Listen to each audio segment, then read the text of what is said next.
it to me like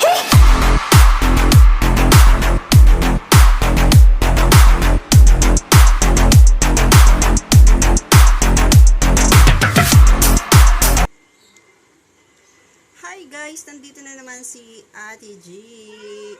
And ako po ay magre-reaction at bago ko po umpisa ng aking reaction ay babatiin ko muna kayo ng good afternoon kasi afternoon na ngayon.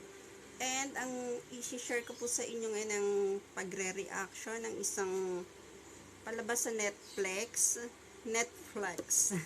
sa Netflix na cartoon siya, parang anime na ginawang Tagalog or anime na first Filipino anime na ipapalabas sa Netflix na Pilipino at Tagalog ang salita. So yun guys, at ginawa, kumbaga makikita rito yung yung parang paranormal. Parang ganun na, yung idea ko dito is paranormal siya na parang may pagka horror. And so yun guys, alamin natin kung ano ang story ng to.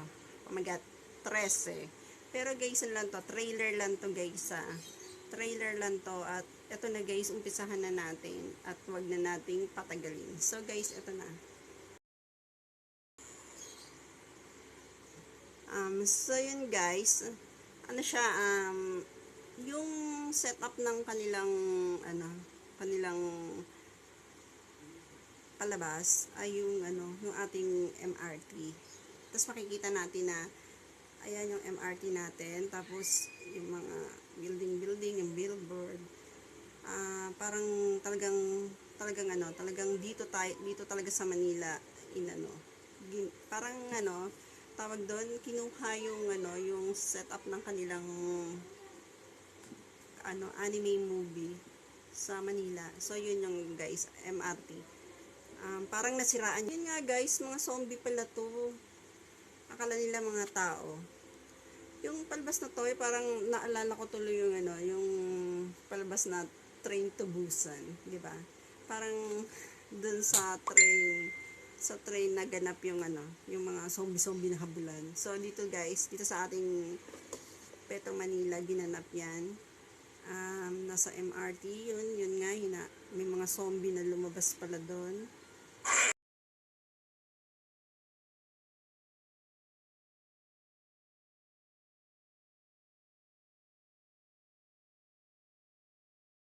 Guys, bali ang pinaka-story pala nito is yun nga, yung mga, kung naalala niyo yung mga kwentong kababalaghan, yung mga multo or mga lamang lupa siguro, ganun, mga ayan, may mga manananggal.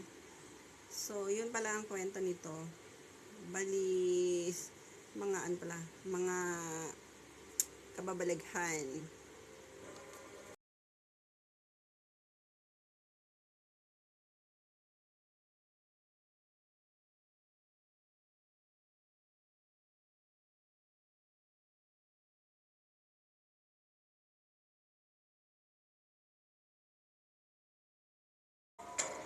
So yun guys, ano pala siya rito, siya yung magpoprotekta sa buong mundo na na protektahan yung mga tao laban sa mga nilalang na mga yung tulad ng mga aswang or kahit ano pang nilalang na hindi tao.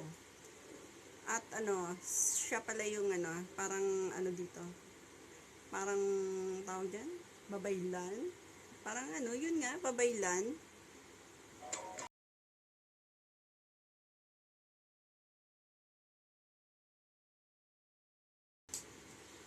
Ayun nga guys, ang pangalan niya pala ay si Alessandra.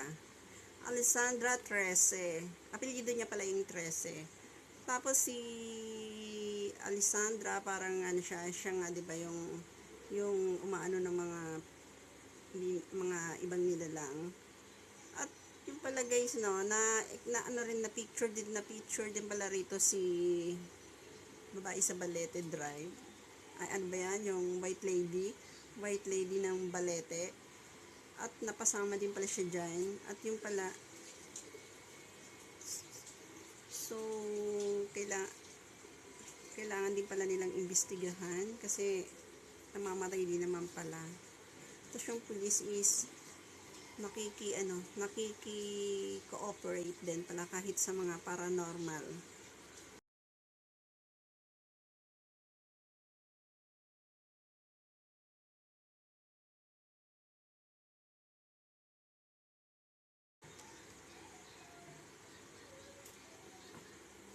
So yun guys, ano pala si Alessandra Trece ay isang detective. Parang naalala ko tuloy yung tawag doon, yung palabas na, ano yun parang naalala ko lang si, sa Benten, si, yung pinsan ni Ben. Yun yung lagi niya kasama ang babae. Diba? Nahuhuli sila ng mga, ng mga monster. So, yun guys, si Alessandra, yun ang pangalan niya. Bali, 13 yung apelido niya, and ang layunin niya at nakatakda siyang maging taga-protekta laban sa mga monster. So, yun nga guys, ito lang ang aking maisi-share na video kasi ang pagkakaalam ko dito is series siya to. Hindi ko lang alam kung ilang series na pinapanood to. Kaya, panoodin nyo na lang sa Netflix kasi ako hindi ko pa napapanood. Is trailer lang talaga yung napanood ko. So, yun guys, ang moving to ay parang parang kwento ng ating mga lola nung unang panahon, mga tungkol sa mga aswang-aswang at mga inkanto yata, yung mga si Alessandra Trece ang tagapatay or tagahuli ng mga masasamang elemento. Yun nga guys, hanggang dito na lang.